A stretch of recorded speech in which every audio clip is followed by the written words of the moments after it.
여러분 안녕하세요. 타이어의 접촉면과 사이드 슬립 앵글에 대한 세 번째 비디오를 시작하겠습니다. 횡력과 변형 복원 모멘트의 일반적인 경향과 타이어 종류 간의 차이점, 그리고 요약 순으로 진행을 하겠습니다. 퀴즈를 풀어보겠습니다. 변형 복원 모멘트에 대해서 올바르게 표현한 것은 어떤 것일까요? 첫 번째, 변형 복원 모멘트는 사이드 슬립 앵글이 증가하면 계속해서 증가한다. 두 번째, 변형 복원 모멘트는 사이드 슬립 앵글이 작은 구간에서는 선형적으로 증가하지만 사이드 슬립 앵글이 커지면 감소한다. 세 번째, 변형 복원 모멘트는 사이드 슬립 앵글과 관계가 없다. 횡력과 사이드 슬립 앵글에 대해서 중요한 용어를 정리를 하고 계속 넘어가겠습니다. 그림에서 노란색으로 보이는 타우 y가 전단 능력이고 DXA가 뉴매틱 트레일, 그 다음에 FY가 횡력, MZ가 변형 복원 모멘트입니다. X축은 휠 림이 향하는 방향이고 V축은 타이어가 진행하는 방향입니다. 이 지식을 마음에 두시고 다음으로 넘어가겠습니다.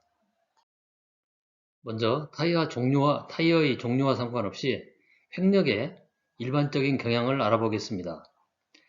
통상의 승용차의 경우에 횡력 FY의 절대값은 약 4도까지 적은 사이드 슬립 앵글 구간에서 선형적으로 증가하다가 사이드 슬립 앵글이 더 커지게 되면 기울기가 둔화되고 변화가 현저하게 줄어듭니다.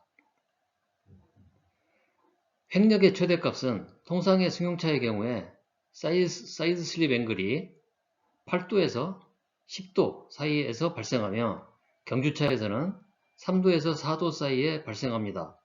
중간에 있는 구간은 저평편비 타이어를 장착한 차에 해당되는 구간입니다.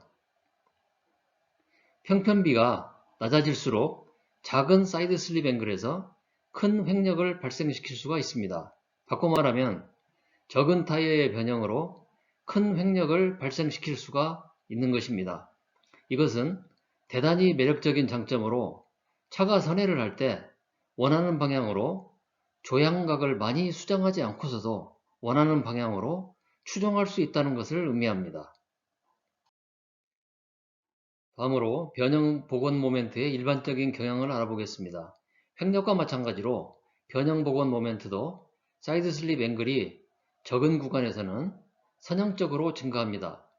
일반적으로 뉴매틱 트레일은 타이어의 노면 접촉면이 길어지면 따라서 길어지고 결과적으로 변형 모멘트가 커지게 됩니다. 여기 그래프는 두 개의 축을 나타내고 있습니다. 파란색 축이 변형 복원 모멘트를 나타내고 빨간색 축이 횡력을 나타냅니다. 최대 변형 복원 모멘트는 최대 횡력이 얻어지는 사이드 슬립 앵글의 대략 절반이 되는 각도에서 얻어집니다. 이 그래프에서 이 내용을 설명해보면 최대 횡력은 사이드 슬립 앵글이 8도 혹은 9도 부근에서 발생하며 최대 변형 복원 모멘트는 약 4도 부근에서 발생합니다. 따라서 최대 횡력이 얻어지는 사이드 슬립 앵글의 절반 정도가 되는 사이드 슬립 앵글에서 최대 변형 복원 모멘트가 얻어진다는 것을 알 수 있습니다. 최대 변형 복원 모멘트는 최대값에 도달한 후 바로 감소를 계속하여 사이드 슬립 앵글이 12도 부근에 이르면 부호가 바뀌면서 계속 감소합니다.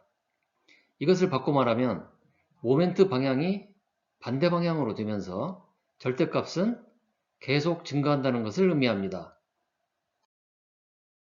타이어의 설계가 잘못되면 타이어의 노면 접착력이 계속 작아짐에도 불구하고 변형 복원 모멘트가 상당한 크기로 계속 유지되는 경우가 있는데 이는 운전자가 잘못된 정보를 접하게 되어 노면 접착력이 있는 것으로 착각하게 만들 수가 있습니다.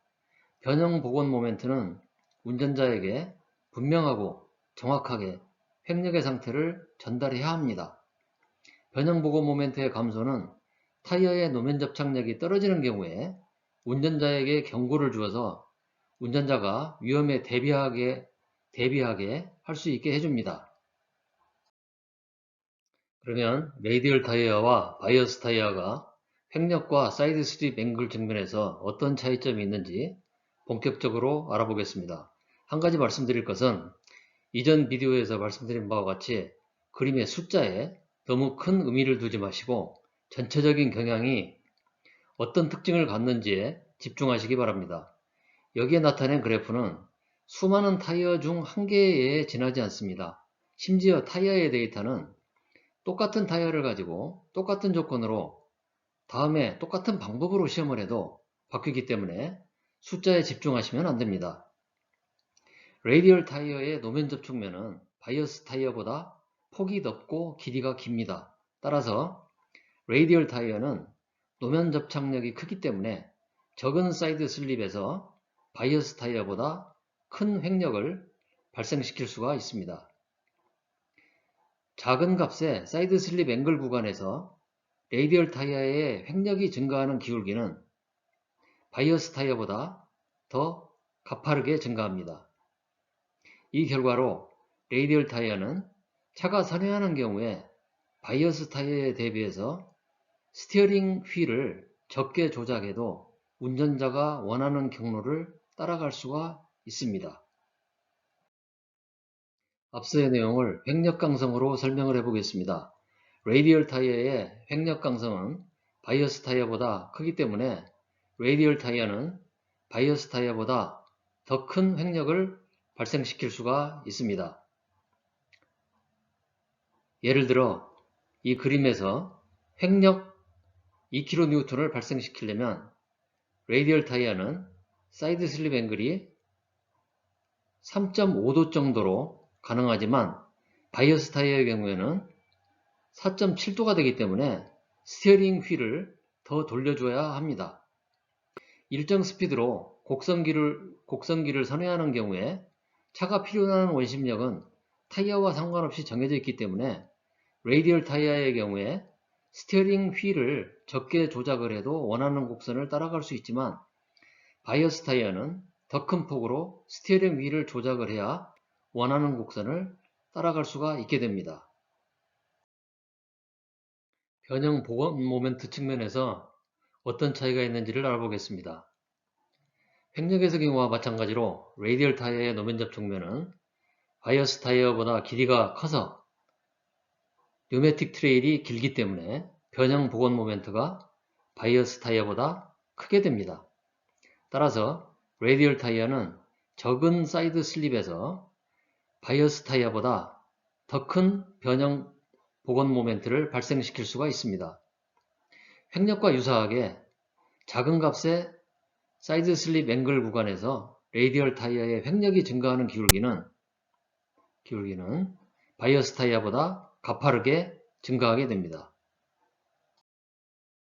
앞서의 내용을 변형 복원 모멘트 강성으로 설명을 해보겠습니다.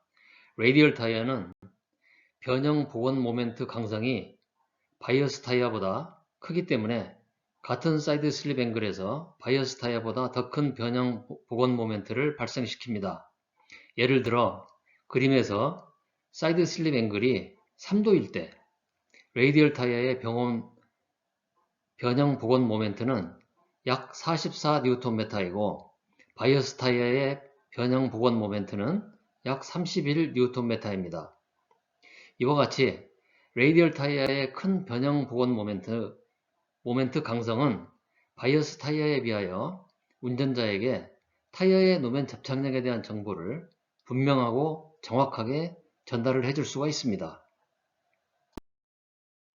퀴즈에 대한 답은 2번 변형 복원 모멘트는 사이드 슬립 앵글이 작은 구간에서는 선형적으로 증가하지만 사이드 슬립 앵글이 커지면 감소한다가 되겠습니다. 내용을 요약해 보면 일반 타이어에서 횡력의 절대값은 약 4도까지 적은 사이드 슬립 구간에서 선형적으로 증가합니다. 일반적으로 뉴매틱 트레일은 타이어의 노면 접촉면이 길어지면 따라서 길어지고 결과적으로 변형 복원 모멘트가 커지게 됩니다. 레이디얼 타이어는 횡력과 변형 복원 모멘트 강성이 커서 바이어스 타이어보다 작은 사이드 슬립 앵글에서 큰 횡력과 변형 복원 모멘트를 발생시킬 수가 있습니다. 변형 복원 모멘트의 감소는 타이어의 노면 접착력이 떨어지는 경우에 운전자에게 경고를 주어서 운전자를 위험에 대비하게 할 수가 있습니다.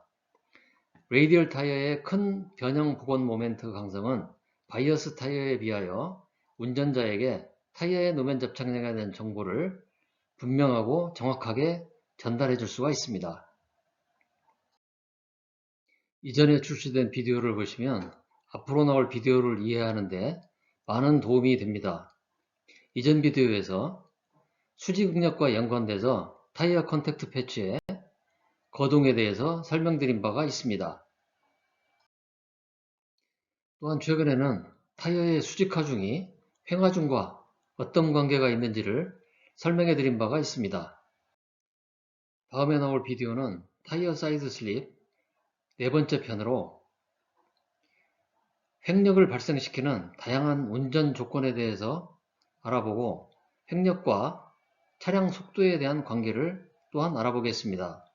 여러분, 다음에 다시 만나요. 안녕히 계세요.